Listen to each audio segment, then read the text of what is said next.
Hello friend, Tech Sky Classes में आपका स्वागत है। टेक्निकल और नॉन टेक्निकल परीक्षाओं के चुनिंदा विषयों और प्रश्नों के लिए बने रहे हमारे चैनल टेक स्काई के साथ। और जो स्टूडेंट चैनल पर नए हैं वो चैनल को सब्सक्राइब करें और बेल आइकन को प्रेस करें, जिससे हमारी वीडियो के लेटेस्ट अपडेट सबसे पहले आपको प्राप्त हो। और अगर वीडियो अच्छी लगती है तो उसे लाइक और कमेंट करके हमारा प्रोत्साहन बढ़ाएं। तो चलिए स्टार्ट करते हैं आज का पहला प्रश्न। भारत की संविधान सभा गठित करने का आधार क्या था? ऑप्शन है ए भारतीय राष्ट्रीय कांग्रेस का प्रस्ताव, option number B cabinet mission plan 1946, या फिर ऑप्शन नंबर सी भारतीय स्वतंत्रता अधिनियम 1947, या फिर डी भारतीय डोमिनियन के प्रांतीय या राज्य विधानसभा के प्रस्ताव। दोस्तों हमारा आंसर है B cabinet mission plan 1946। Cabinet mission plan 1946।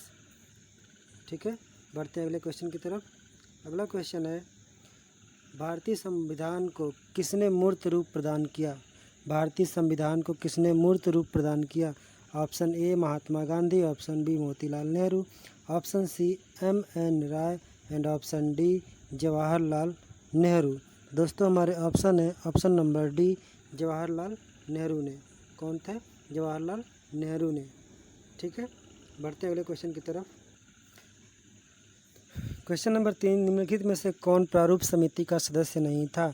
Option A Jawaharlal Nehru, option B Maulana Sadaullah, option C K M. Munshi and option number D Gopal Swami Ayyangar. तो दोस्तों इसका हमारा जो राइट आंसर है वो है answer number A Jawaharlal Nehru. Jawaharlal Nehru हमारे प्रारूप समिति के सदस्य नहीं थे। अगला क्वेश्चन है, संविधान की प्रस्तावना में भारत को कहा गया है? संविधान की प्रस्तावना में भारत को क्या कहा गया है?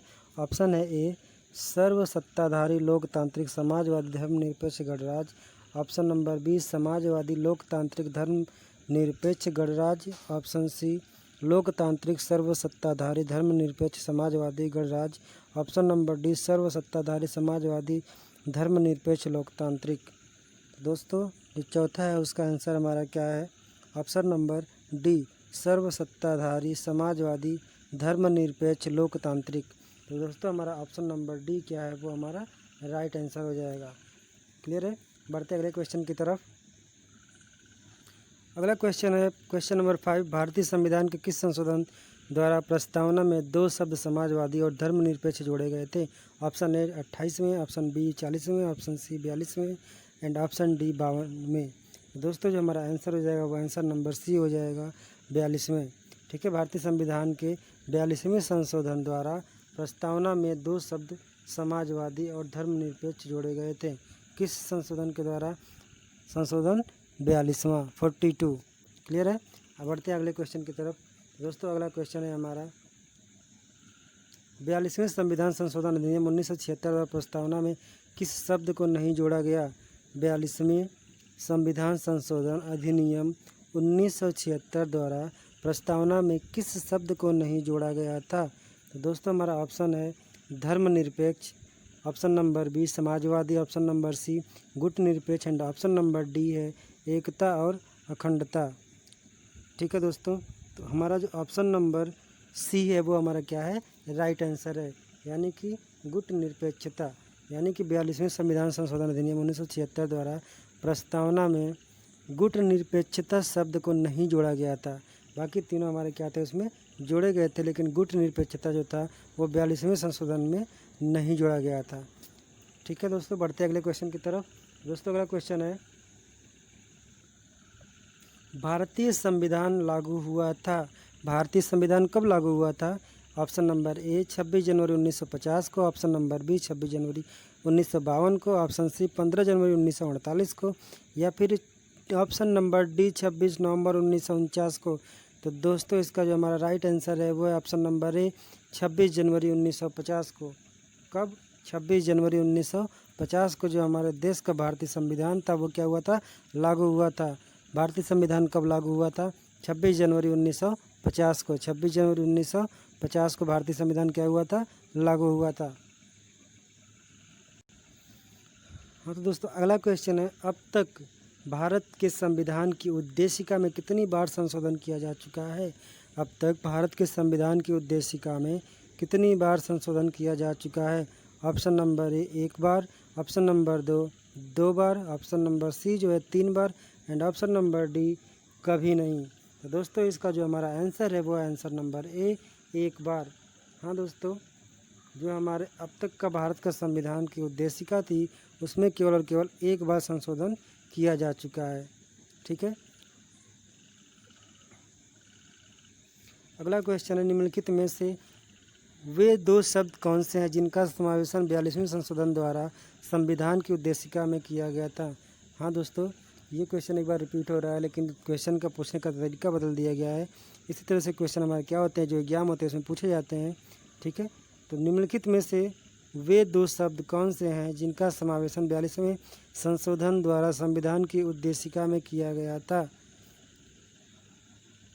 ऑप्शन ए धर्मनिरपेक्ष लोकतांत्रिक, ऑप्शन नंबर बी प्रभुत्व संपन्न लोकतांत्रिक, ऑप्शन नंबर सी समाजवादी धर्मनिरपेक्ष या फिर ऑप्शन नंबर डी धर्मनिरपेक्ष गणतंत्र। तो दोस्तों इसका जो हमारा आंसर होगा वो हो जाएगा समाजवादी धर्मनिरपेक्ष, समाजवादी धर्मनिरपेक्ष। और दोस्तों अगला क्वेश्चन है, भारतीय संविधान में सम्मिलित संसदीय व्यवस्था किस देश से ग्रहण की गई है? भारतीय संविधान में सम्मिलित संसदीय व्यवस्था किस देश से ग्रहण की गई है? Option A Canada, option B America, option C Britain and option D Ireland. तो दोस्तों हमारा जो 10वें क्वेश्चन का आंसर है उसका आंसर हो जाएगा हमारा आंसर नंबर सी, यानी कि ब्रिटेन। दोस्तों हमारी जो भारतीय संविधान की संसदीय व्यवस्था है वो कहाँ से ली गई है? ब्रिटेन से ली गई है। ब्रिटेन से क्या ली गई है? भारतीय संविधान के संसदीय व्यवस्था, संसदीय व्यवस्था कहाँ से ली गई है? हमारी ब्रिटेन से। ठीक है, बढ़ते हैं अगले क्वेश्चन की तरफ। क्वेश्चन नंबर 11, भारतीय संघवाद को किसने सहकारी संघवाद कहा है? भारतीय संघवाद को किसने सहकारी संघवाद कहा है? Option number 1 K C Wheare, option number 2 D Basu and option number 3 G Austin and option number 4 है सर आइटर जेनिंग्स। ठीक है दोस्तों, हमारा जो ऑप्शन नंबर ए है वो है हमारा क्या है, यानी कि 11वें का जो हमारा आंसर नंबर 3 है वो हो जाएगा जी ऑस्टिन। दोस्तों जो हमारा क्वेश्चन नंबर 11 है उसका जो राइट आंसर है वो हो जाएगा हमारा आंसर नंबर 3, यानी कि जी ऑस्टिन। ठीक है, भारतीय संघवाद को जी ऑस्टिन ने सहकारी संघवाद कहा है। क्लियर है, बढ़ते अगले क्वेश्चन की तरफ। तो अगला क्वेश्चन है हमारा, निम्नलिखित में से कौन सा सही है? भारतीय संविधान में कई विधि संविधान को तत्वों का समावेश किया गया है। ऑप्शन नंबर 2 भारतीय संविधान एकल नागरिकता का प्रावधान करता है, या फिर ऑप्शन नंबर 3 भारतीय संविधान वयस्क मताधिकार की व्यवस्था करता है। ऑप्शन नंबर डी, यानी कि ऑप्शन नंबर 4 जो है वो उपयुक्त सभी। दोस्तों इसका जो राइट आंसर है वो है आंसर नंबर 4, यानी कि उपयुक्त सभी। हाँ दोस्तों, जो हमारे चारों ऑप्शन दिए गए हैं उसमें से हमारे तीनों जो हैं वो हमारे क्या हैं, सही हैं। ठीक है, तो इसलिए हमारा जो ऑप्शन नंबर 4 हो जाएगा वो क्या हो जाएगा, राइट आंसर हो जाएगा। ठीक है दोस्तों, अगर वीडियो अच्छी लगे तो वीडियो को लाइक कमेंट और सब्सक्राइब जरूर करें। ठीक है, और जो स्टूडेंट चैनल पर नए हैं वो चैनल को सब्सक्राइब करें और बेल आइकन को प्रेस करें, जिससे हमारे वीडियो के लेटेस्ट अपडेट आप तक सबसे पहले पहुँचे। ठीक है, तो बढ़ते हैं दोस्तों अगले प्रश्न की तरफ। अगला क्वेश्चन है, भारतीय संविधान की संशोधन प्रक्रिया किस देश के संविधान से प्रभावित है? भारतीय संविधान की संशोधन प्रक्रिया किस देश के संविधान से प्रभावित है?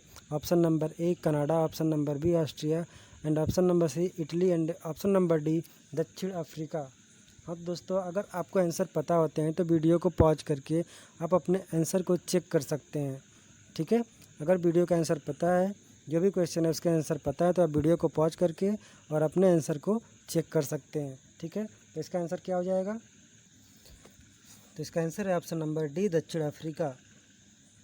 ऑप्शन नंबर डी हमारा क्या है, राइट आंसर है। भारतीय संविधान की संशोधन प्रक्रिया दक्षिण अफ्रीका के संविधान से प्रभावित है। किस देश के? दक्षिण अफ्रीका के। क्लियर है, तो बढ़ते हैं अगले क्वेश्चन की तरफ। दोस्तों अगला क्वेश्चन है हमारा क्वेश्चन नंबर 15, संविधान के संरक्षक के रूप में सर्वोच्च न्यायालय का अधिकार विश्व के किस संविधान से लिया गया है? ऑप्शन नंबर ए स्विट्जरलैंड के संविधान से, ऑप्शन नंबर बी कनाडा के संविधान से, ऑप्शन नंबर सी अमेरिका के संविधान से and option number D England की संवैधानिक परंपरा से। तो दोस्तों इसका राइट आंसर हो जाएगा हमारा आंसर नंबर सी अमेरिका के संविधान से। ऑप्शन हमारा क्या हो जाएगा? ऑप्शन नंबर सी अमेरिका के संविधान से। ठीक है, बढ़ते हैं अगले क्वेश्चन की तरफ। हाँ दोस्तों, अगला क्वेश्चन है भारतीय संविधान के निर्माण में सर्वाधिक गंभीर प्रभाव निम्नलिखित में से किसने छोड़ा है? ऑप्शन ए ब्रिटिश संविधान, ऑप्शन बी संयुक्त राज्य अमेरिका का संविधान, ऑप्शन सी आयरलैंड का संविधान and option number D Bharat सरकार अधिनियम 1935। भारतीय सरकार अधिनियम 1935। दोस्तों ऑप्शन नंबर हमारा जो डी है वो है हमारा राइट आंसर। ठीक है, ऑप्शन नंबर डी हमारा क्या है? राइट आंसर, यानी भारत सरकार अधिनियम 1935 से। ठीक है, बढ़ते अगले क्वेश्चन की तरफ। दोस्तों हमारा अगला क्वेश्चन है निम्नलिखित में से वह संवैधानिक दस्तावेज कौन सा है जिसका भारतीय संविधान तैयार करने में गहरा प्रभाव पड़ा था? ठीक है, ऑप्शन नंबर ए भारत सरकार अधिनियम 1935, option number B the US संविधान, option number C the British संविधान and option number D the UN charter. तो दोस्तों इसका आंसर हो जाएगा हमारा आंसर नंबर ए भारत सरकार अधिनियम 1935। भारत सरकार अधिनियम 1935। ठीक है, बढ़ते अगले क्वेश्चन की तरफ। अगला क्वेश्चन है हमारा भारतीय संविधान के भाग 1 में निम्नलिखित में किसका वर्णन है? भारतीय संविधान के भाग ए में निम्नलिखित में से किसका वर्णन है? हाँ दोस्तों, अगर क्वेश्चन आपको आंसर पता है तो आप वीडियो को पॉज करके अपने आंसर चेक कर सकते हैं। ऑप्शन है हमारा ए संघ और उसका राज्य क्षेत्र, ऑप्शन नंबर बी नागरिकता, ऑप्शन नंबर सी मूल अधिकार एंड ऑप्शन नंबर डी राज्य के नीति निर्देशक तत्व। ठीक है दोस्तों, तो इसके आंसर हमारे क्या हो जाएंगे? Answer number A. Answer number A क्या है हमारा? संघ और उसका राज्य क्षेत्र, संघ और उसका राज्य क्षेत्र, संघ और उसका राज्य क्षेत्र। ठीक है दोस्तों, बढ़ते अगले क्वेश्चन की तरफ। क्वेश्चन नंबर 19 भारतीय संविधान की 10वीं अनुसूची संबंधित है। भारतीय संविधान की 10वीं अनुसूची संबंधित है। ऑप्शन ए राजनीतिक दलों के दल बदल को प्रतिबंधित करने में, बी है भूमि अधिग्रहण के नियमों से, सी है मान्यता प्राप्त राष्ट्रीय भाषाओं की सूची से एंड डी है अनुसूचित जातियों एवं उनसे संबंधित क्षेत्रों में। ठीक है, तो दोस्तों इसका आंसर क्या होगा? आंसर नंबर 19 का आंसर हमारा क्या हो जाएगा? राजनीतिक दलों के दल बदल को प्रतिनिधि करने से, यानी कि ऑप्शन नंबर हमारा क्या हो जाएगा? आंसर नंबर ए राजनीतिक दलों में दल बदल को प्रतिबंधित करने से भारतीय संविधान की 10वीं अनुसूची संबंधित है। किससे? ऑप्शन नंबर ए से, राजनीतिक दलों के दल बदल को प्रतिबंधित करने से। क्लियर है, बढ़ते अगले क्वेश्चन की तरफ।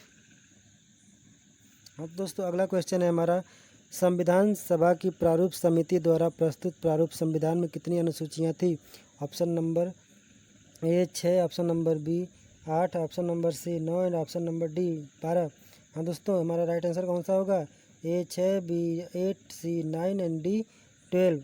तो हमारा राइट आंसर क्या हो जाएगा? राइट आंसर हो जाएगा हमारा ऑप्शन नंबर बी, यानी कि 8। संविधान सभा की प्रारूप समिति द्वारा प्रस्तुत प्रारूप संविधान की कितनी अनुसूचियाँ थी? 8 थी। कितनी थी? 8 थी। ठीक है, यानी कि ऑप्शन नंबर बी हमारा क्या हो जाएगा? राइट आंसर हो जाएगा। अगला क्वेश्चन है क्वेश्चन नंबर 21 दल बदल के आधार पर निर्वाचित सदस्यों की अयोग्यता संबंधी या विवरण संविधान की किस अनुसूची में दिया गया है? दल बदल के आधार पर निर्वाचित सदस्यों की अयोग्यता संबंधी या विवरण संविधान की किस अनुसूची में दिया गया है? ऑप्शन नंबर ए 8वीं, ऑप्शन नंबर बी 9वीं, ऑप्शन नंबर सी 10वीं या फिर ऑप्शन नंबर डी 11वीं।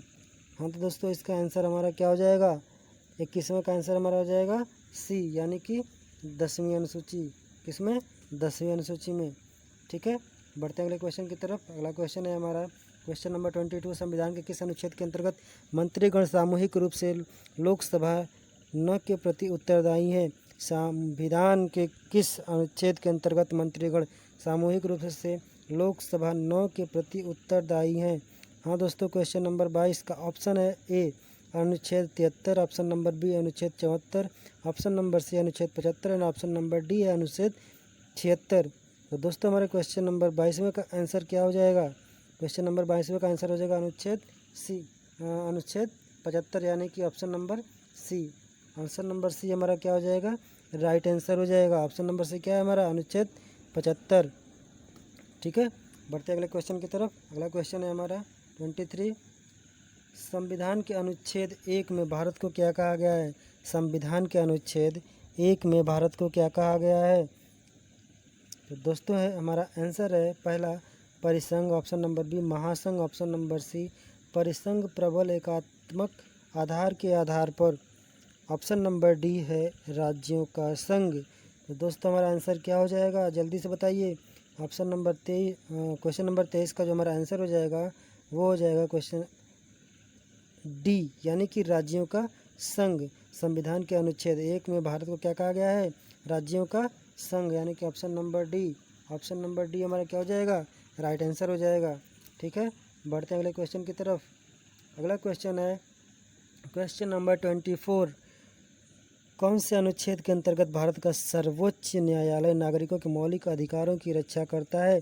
कौन से अनुच्छेद के अंतर्गत भारत का सर्वोच्च न्यायालय नागरिकों के मौलिक अधिकारों की रक्षा करता है। तो दोस्तों इसका ऑप्शन है ए अनुच्छेद 74, ऑप्शन नंबर बी अनुच्छेद 61, ऑप्शन सी अनुच्छेद 54 एंड ऑप्शन नंबर डी है अनुच्छेद 32।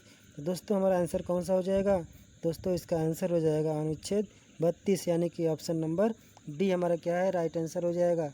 ठीक है दोस्तों, इसका जो राइट आंसर है वो हमारा क्या है, अनुच्छेद 32। ठीक है, बढ़ते अगले क्वेश्चन की तरफ। Question number 25। ठीक है दोस्तों, तो क्वेश्चन नंबर 25 है संविधान के किस अनुच्छेद में हिंदी भाषा के विकास के लिए निर्देश दिया गया है। संविधान के किस अनुच्छेद में हिंदी भाषा के विकास के लिए निर्देश दिया गया है। तो दोस्तों हमारा ऑप्शन ए है अनुच्छेद 330, ऑप्शन बी अनुच्छेद 336, ऑप्शन सी अनुच्छेद 343 एंड ऑप्शन डी है अनुच्छेद 370। तो दोस्तों इसका राइट आंसर क्या हो जाएगा, हाँ दोस्तों जल्दी बताइए, इसका राइट आंसर क्या हो जाएगा, अनुच्छेद 343, यानी कि option number C. Option number C हमारा क्या है, राइट आंसर है। हाँ तो दोस्तों अगला क्वेश्चन है क्वेश्चन नंबर 26। केंद्र राज्य के प्रशासनिक संबंध भारतीय संविधान के किस अनुच्छेद में वर्णित है। केंद्र राज्य के केंद्र डैश राज्य, बीच में गैप होगा। ठीक है, केंद्र तथा राज्य के प्रशासनिक संबंध भारतीय संविधान के किस अनुच्छेद में वर्णित है। तो ऑप्शन ए है अनुच्छेद 256 से 263, अनुच्छेद बी ऑप्शन नंबर बी अनुच्छेद 252 से 256, ऑप्शन सी है अनुच्छेद 250 से 280 या फिर ऑप्शन नंबर डी इनमें से कोई नहीं। तो दोस्तों इसका आंसर हमारा क्या हो जाएगा, ऑप्शन नंबर ए 256 से 263, ऑप्शन नंबर ए 256 से 263। ठीक है, 256 से 263, क्लियर है। बढ़ते अगले क्वेश्चन की तरफ। दोस्तों हमारा अगला क्वेश्चन है संघ का कर्तव्य होगा कि वह बाह्य तथा आंतरिक गड़बड़ी के प्रत्येक राज्य की रक्षा करे। ठीक है दोस्तों, ये बाह्य है, बाह्य यानी कि बाहरी, यानी संघ का कर्तव्य होगा कि वह बाह्य तथा आंतरिक गड़बड़ी के प्रत्येक राज्य की रक्षा करे। ऐसा प्रावधान भारतीय संविधान के निम्न अनुच्छेद में से एक है। दोस्तों कौन सा होगा, जो बाह्य और आंतरिक दोनों के लिए हो। तो हो जाएगा हमारा ऑप्शन नंबर ए अनुच्छेद 215, अनुच्छेद 215, ऑप्शन नंबर बी अनुच्छेद 275, ऑप्शन नंबर सी अनुच्छेद 325 एंड ऑप्शन नंबर डी अनुच्छेद 355। तो दोस्तों हमारा ऑप्शन नंबर डी हो जाएगा, वो क्या हो जाएगा, राइट आंसर है। ठीक है, ऑप्शन नंबर डी यानी कि अनुच्छेद 355, क्लियर है। बढ़ते अगले क्वेश्चन की तरफ। अगला क्वेश्चन है हमारा भारतीय संविधान के अनुच्छेद 17 में उपबंध किया गया है। भारतीय संविधान के अनुच्छेद 17 में उपबंध किया गया है। ऑप्शन ए कानून में समता का, ऑप्शन नंबर बी सरकारी नौकरी के मामले में अवसर की समता का, ऑप्शन नंबर सी पदवियों के उन्मूलन का एंड ऑप्शन नंबर डी अस्पृश्यता उन्मूलन का। तो दोस्तों जो हमारा ऑप्शन नंबर डी है अस्पृश्यता उन्मूलन का, ठीक है, तो ये हमारा क्या हो जाएगा, राइट आंसर हो जाएगा, क्लियर है। क्वेश्चन नंबर 28 का जो हमारा आंसर है वो है हमारा आंसर नंबर डी अस्पृश्यता उन्मूलन का। ठीक है, बढ़ते अगले क्वेश्चन की तरफ। Question number 29। निम्नलिखित जोड़ों में से किसने देशी रियासतों को भारतीय संघ का अंग बनाने में सबसे महत्वपूर्ण भूमिका अदा की? ठीक है, question number 29। Option A Sardar Patel और जवाहरलाल नेहरू ने, दूसरा है यानी कि option number B Sardar Vallabh भाई पटेल और बीपी मेनन ने, ऑप्शन नंबर सी सरदार पटेल और महात्मा गांधी ने, and option number D Sardar Patel और के.एम. मुंशी ने। तो दोस्तों जो हमारा राइट आंसर हो जाएगा वो हो जाएगा ऑप्शन नंबर बी। ठीक है, ऑप्शन नंबर बी क्या है? सरदार पटेल और वीपी मेनन ने। ठीक है, इन्होंने क्या किया था? इन्होंने ही देशी रियासतों को भारतीय संघ का अंग बनाने में सबसे महत्वपूर्ण भूमिका अदा की थी। कौन किया था? सरदार वल्लभ भाई पटेल और वीपी मेनन ने क्या किया था? इन्होंने देशी रियासतों को भारतीय संघ का अंग बनाने में सबसे महत्वपूर्ण भूमिका अदा की थी। किसने? सरदार पटेल और वीपी मेनन ने। क्लियर है? बढ़ते अगले क्वेश्चन की तरफ। दोस्तों हमारा अगला क्वेश्चन है, सर्वप्रथम भाषा के आधार पर आंध्र प्रदेश राज्य का गठन 1953 ईस्वी में हुआ था। इसके पूर्व वहाँ एक आंदोलन हुआ था। इस आंदोलन में किसकी मृत्यु हो गई थी? दोस्तों ये क्वेश्चन भी हमारा क्या है? इम्पॉर्टेंट क्वेश्चन है। ठीक है, तो इसका ऑप्शन ए है जायगार Sri Ramulu, option number B Adityan Sri Ramulu, and option number C Potti Sri Ramulu, and option number D इनमें से कोई नहीं। तो दोस्तों इसका जो हमारा राइट आंसर हो जाएगा वो हो जाएगा ऑप्शन नंबर सी, यानी कि पोती श्री रामलू। ठीक है, इनकी मृत्यु हो गई थी। क्लियर है? अगला क्वेश्चन है हमारा क्वेश्चन नंबर 31। राज्य पुनर्गठन आयोग की सिफारिशों के अनुसार भारतीय राज्यों का व्यापक पुनर्गठन कब पूरा किया गया था?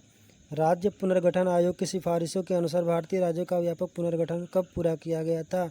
दोस्तों इसका हमारा आंसर है option A 1953, option B 1956, option number C 1960, and option number D 1966। दोस्तों अगर वीडियो अच्छी लगे तो इसको लाइक ज़रूर करें।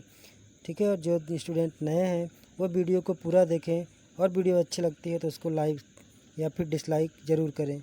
क्लियर है? तो हमारा जो क्वेश्चन नंबर 31 है उसका आंसर क्या हो जाएगा? उसका आंसर हो जाएगा 1956, यानी कि option number B. Option number B हमारा क्या हो जाएगा? राइट आंसर हो जाएगा, यानी कि 1956। क्लियर है? बढ़ते अगले क्वेश्चन की तरफ। दोस्तों अगला क्वेश्चन है, राज्यों को भाषा के आधार पर गठित करने हेतु 1948 में गठित प्रथम आयोग का अध्यक्ष कौन था? ठीक है, 1948 में गठित प्रथम आयोग का अध्यक्ष कौन था? ऑप्शन नंबर ए न्यायमूर्ति A.K. धर, ऑप्शन नंबर बी न्यायमूर्ति वांचू, ऑप्शन नंबर सी न्यायमूर्ति M.C. महाजन, ऑप्शन नंबर डी न्यायमूर्ति H.J. कानिया। ठीक है, तो दोस्तों हमारे ऑप्शन नंबर ए जो हो जाएगा वो क्या हो जाएगा? राइट आंसर हो जाएगा न्यायमूर्ति एस के धर। ठीक है, राज्यों को भाषा के आधार पर गठित करने तो 1948 में गठित प्रथम आयोग का अध्यक्ष तुम्हारे कौन थे? वो थे हमारे न्यायमूर्ति एस के धर, यानी कि ऑप्शन नंबर ए हमारा क्या है? राइट आंसर है। ठीक है, बढ़ते हैं अगले क्वेश्चन की तरफ। अगला क्वेश्चन क्या है हमारा? अगला क्वेश्चन है क्वेश्चन नंबर 30। राज्यों को पुनर्गठन संबंधी विधेयक को संसद में प्रस्तुत करने से पूर्व किसकी सहमति प्रदान करना आवश्यक होता है? ठीक है दोस्तों, राज्यों को पुनर्गठन संबंधी विधेयक को संसद में प्रस्तुत करने से पूर्व किसकी सहमति प्राप्त करना आवश्यक होता है? ठीक है दोस्तों, तो ऑप्शन है हमारे ऑप्शन नंबर ए संबंधित राज्य के विधानमंडल की, ऑप्शन नंबर बी संबंधित राज्य के राज्यपाल की, ऑप्शन नंबर सी राष्ट्रपति की, and option number D Rajya Sabha की। दोस्तों इसका आंसर हो जाएगा आंसर नंबर सी, यानी कि राष्ट्रपति। कौन है? राष्ट्रपति। हाँ दोस्तों, इसकी सहमति प्राप्त करना क्या होता है? सबसे आवश्यक होता है। ठीक है दोस्तों, इसका आंसर हो जाएगा हमारे राष्ट्रपति। ठीक है, अगला क्वेश्चन है क्वेश्चन नंबर 34। नागरिकता के लोप होने का एक नियम है। नागरिकता के लोप होने का एक नियम है, वो क्या है? ऑप्शन नंबर ए परिवार के बिछड़ जाने पर, ऑप्शन नंबर बी देशद्रोह का अपराध सिद्ध होने पर, ऑप्शन नंबर सी भ्रमण के लिए विदेश जाने पर, या फिर ऑप्शन नंबर डी शिक्षा के लिए विदेश जाने पर। तो दोस्तों इसका हमारा आंसर कौन सा हो जाएगा? आपके आधार पे इसका आंसर कौन सा है? ठीक है, आप वीडियो को पॉज करके इस अपने आंसर को चेक कर सकते हैं। तो चलिए बताते हैं इसका आंसर क्या होगा। तो दोस्तों इसका जो आंसर हो जाएगा वो हो जाएगा आंसर नंबर बी, देशद्रोह का अपराध सिद्ध होने पर नागरिकता जो होगी वो क्या हो सकती है, वो लोप हो सकती है। ठीक है, नागरिकता के लोप होने का जो नियम है वो है कि देशद्रोह का अगर अपराध सिद्ध हो जाता है तो आपकी नागरिकता क्या हो जाएगी, लोप हो जाएगी, यानी कि समाप्त कर दी जाएगी। अगला क्वेश्चन है, भारतीय संविधान में प्रदत्त मूलभूत अधिकारों को निलंबन करने वाली सत्ता है। ऑप्शन ए सर्वोच्च न्यायालय, ऑप्शन बी संसद अधिकार एंड ऑप्शन नंबर सी प्रधानमंत्री, ऑप्शन नंबर डी राष्ट्रपति। तो दोस्तों हमारा इसका आंसर क्या हो जाएगा, तो दोस्तों इसका आंसर हो जाएगा हमारा ऑप्शन नंबर बी संसद अधिकार। ठीक है, ऑप्शन नंबर बी संसद अधिकार। क्लियर है। अगला क्वेश्चन है हमारे, भारत के संविधान में मौलिक अधिकार हैं। ऑप्शन नंबर ए मूल संविधान का हिस्सा था, ऑप्शन नंबर बी चौथे संविधान द्वारा जोड़े गए थे, ऑप्शन नंबर सी संसद द्वारा 1952 में जोड़े गए थे एंड ऑप्शन नंबर डी 42वें संशोधन द्वारा जोड़े गए थे। दोस्तों इसका आंसर क्या हो जाएगा, दोस्तों इसका आंसर हो जाएगा ऑप्शन नंबर ए मूल संविधान का हिस्सा था। भारत के संविधान में मौलिक अधिकार क्या था हमारा, मूल संविधान का हिस्सा, मूल संविधान का हिस्सा। ठीक है, अगला क्वेश्चन है हमारा क्वेश्चन नंबर 37, निम्नलिखित में से किस याचिका का शाब्दिक अर्थ होता है हम आदेश देते हैं। क्या होता है, हम आदेश देते हैं। किस याचिका का शाब्दिक अर्थ होता है हम आदेश देते हैं। ठीक है, तो ऑप्शन नंबर ए बंदी प्रत्यक्षीकरण, दूसरा है परमादेश एंड सी है अधिकार परीक्षा एंड ऑप्शन नंबर डी है उत्प्रेक्षण। ठीक है, तो इसका जो आंसर हो जाएगा वो आंसर क्या हो जाएगा, तो दोस्तों इसका आंसर हो जाएगा ऑप्शन नंबर बी परमादिश या फिर मैंडम। ठीक है, मैंडम्स। ठीक है, MANDAMUS। ठीक है, इसका आंसर हो जाएगा ऑप्शन नंबर बी परमादेश। अगला क्वेश्चन है हमारा, भारतीय संविधान के अंतर्गत बंदी प्रत्यक्षीकरण सम आदेश जारी करने का आदेश किसमें निहित है।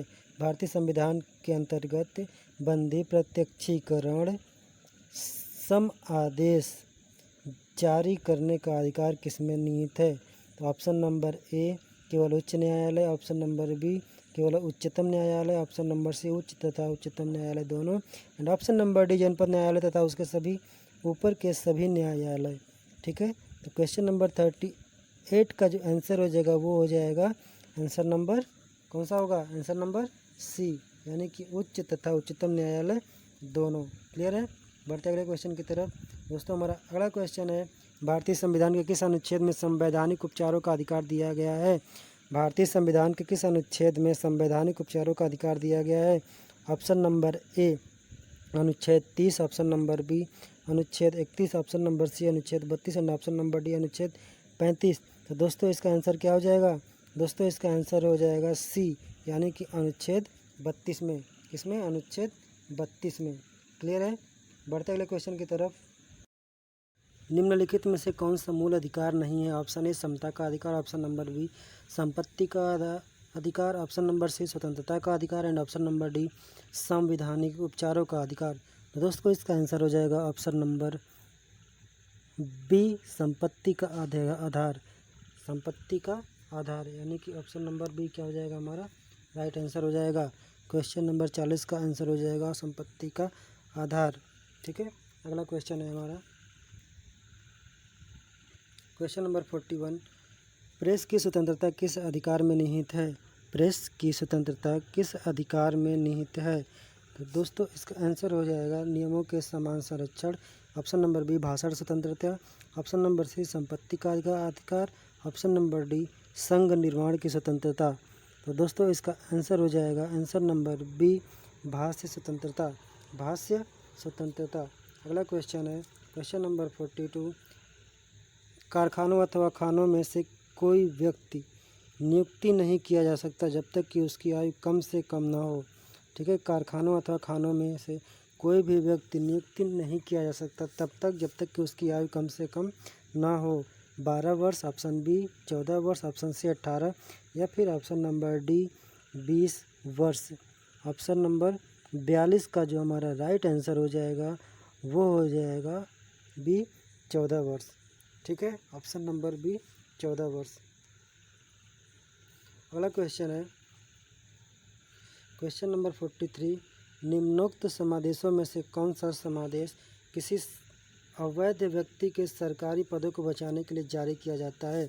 ऑप्शन नंबर ए उत्प्रेक्ष, ऑप्शन नंबर बी परमादेश, ऑप्शन नंबर सी निषेधात्मक एंड ऑप्शन नंबर डी अधिकार परीक्षा। तो दोस्तों हमारा जो आंसर हो जाएगा आंसर कौन सा होगा? आंसर नंबर डी अधिकार परीक्षा। कौन सा हो जाएगा? अधिकार परीक्षा। क्लियर है? अगला क्वेश्चन है क्वेश्चन नंबर 44, संविधान के अनुच्छेद 17 और 18 में व्यवस्था है। 17 और 18 में व्यवस्था है। पहला है ऑप्शन नंबर ए सामाजिक समता की, ऑप्शन नंबर बी आर्थिक समता की, एंड सी राजनीतिक समता की, एंड डी धार्मिक समता की। तो ऑप्शन हो जाएगा हमारा 44 का जो हमारा राइट आंसर हो जाएगा वो हो जाएगा आंसर नंबर ए सामाजिक समता। ऑप्शन नंबर ए सामाजिक समता की। क्लियर है? अगला क्वेश्चन है भारत में उच्चतम न्यायालय में निम्नलिखित मामलों में से किसमें माना था कि मौलिक अधिकारों में संशोधन नहीं किया जा सकता? मौलिक अधिकारों में संशोधन नहीं किया जा सकता। ऑप्शन नंबर ए के गोपालन का मामला, option number B Keshavanandan Bharati बनाल Kerala, and option number C MC Mehta का मामला, and option number D Golaknath बनाम पंजाब। ठीक है, तो दोस्तों हमारा जो 45 है उसका आंसर हो जाएगा आंसर नंबर डी, यानी कि गोलकनाथ बनाम पंजाब। गोलकनाथ बनाम पंजाब। क्लियर है? अगला जो हमारा आंसर है क्वेश्चन है वो है 46, यानी कि 42वें संविधान संशोधन के 10 आचार आदर्शों को किस नाम से जाना जाता है? 42वें संविधान संशोधन के 10 आचार आदर्शों को किस नाम से जाना जाता है? ठीक है, हमारे पास ऑप्शन है ए मौलिक अधिकार, ऑप्शन नंबर बी मौलिक कर्तव्य, ऑप्शन सी नीति निर्देशक सिद्धांत, एंड ऑप्शन नंबर डी पंचायती राज सिद्धांत। तो हमारा जो ऑप्शन नंबर बी हो जाएगा वो हो जाएगा हमारा क्या? Right answer. Option number B क्या हो जाएगा? राइट आंसर, यानी कि मौलिक कर्तव्य। अगला क्वेश्चन है क्वेश्चन नंबर 47, 1976 में 42वें संशोधन द्वारा संविधान में नागरिकों के कितने मौलिक कर्तव्य निश्चित किए गए हैं? Option A 8, option number B 10, option number C 11, option number D 12। ठीक है, 40 नंबर 7 का आंसर क्या हो जाएगा? बी, यानी कि 10। 47 का हो जाएगा बी, यानी कि 10। क्लियर है? अगला क्वेश्चन है हमारा क्वेश्चन नंबर 48, राज्य के नीति निर्देशक सिद्धांतों में को लागू करवाने के लिए एक नागरिक किस न्यायालय के पास जा सकता है? किस न्यायालय के पास जा सकता है? ऑप्शन ए किसी के नहीं, ऑप्शन नंबर बी सर्वोच्च न्यायालय, ऑप्शन नंबर सी उच्च न्यायालय, और ऑप्शन नंबर डी प्रधानमंत्री के पास। तो जो हमारा ऑप्शन है वो हमारा है ए, यानी कि किसी के पास नहीं। अगला क्वेश्चन है भारतीय संविधान के निम्नोक्त भागों में से किस एक में न्यायपालिका तथा कार्यपालिका के पार्थक्य का प्रावधान है? पार्थक्य का प्रावधान है। तो ऑप्शन है हमारे ए प्रस्तावना, ऑप्शन नंबर बी हो जाएगा मूल अधिकार, ऑप्शन नंबर सी राज्य के नीति निर्देशक सिद्धांत, एंड ऑप्शन नंबर डी 7वीं तालिका। ऑप्शन नंबर डी 7वीं तालिका। ठीक है, तो हमारा जो आंसर हो जाएगा वो हो जाएगा आंसर नंबर सी, यानी कि राज्य के नीति निर्देशक सिद्धांत। राज्य के नीति निर्देशक सिद्धांत। ठीक है, अगला क्वेश्चन है नीति निर्देशक तत्वों का महत्व किसके लिए है? नीति निर्देशक तत्वों का महत्व किसके लिए है? ऑप्शन नंबर ए नागरिक, ऑप्शन बी राज्य, ऑप्शन नंबर सी समाज, एंड ऑप्शन नंबर डी संघ। तो इसका जो हमारा राइट आंसर हो जाएगा वो हो जाएगा ऑप्शन नंबर बी, यानी कि राज्य के लिए। ठीक है दोस्तों, इसी के साथ हमारा 50वां क्वेश्चन क्या हुआ? 50 क्वेश्चन हमारे कंप्लीट हुए। और अगर वीडियो अच्छी लगती है तो वीडियो को लाइक, कमेंट और सब्सक्राइब ज़रूर करें और बने रहें हमारे चैनल टेक स्काई के साथ। इसे तब मिलते हैं अगले वीडियो के साथ, तब तक के लिए जय हिंद।